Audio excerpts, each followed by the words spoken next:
next आसला paper 3 तुमको sir paper 3 कोन खाली पेपर 3 करिया पड़ियो नहीं जो मनकर टारगेट 60 रो 80% भितरे 70 रो 60 रो 80% केते आसीबो कैलकुलेट करि नियो ता रेंज भितर जे तुम मनकर मार्क रखिबार इच्छा छै गारंटेड से मार्क ता रखिबार अछि लागे किछि नै जो अलबत से मार्क रहइबो दे एटा अछि तुम मनको पेपर 1 करिबार अछि पेपर 2 करिबार अछि एंड ता सहित पेपर 3 और पेपर 4 भी करिबार अछि बहुत से क्लियर हो जा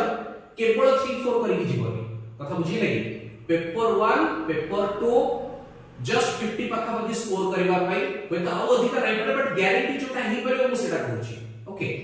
तो 50 पाखा पाखी स्कोर करिया पे 50% पाखा पाखी स्कोर करिया पे पेपर 1 पेपर 2 जब तुमर टारगेट 60 टू 80% भितरे अछि परसेंटेज भितरे अछि ताल तुमर पे पेपर 1 पेपर 2 ता सहित तुमर पे पेपर 3 ऐड ही गला और पेपर 4 ऐड ही गला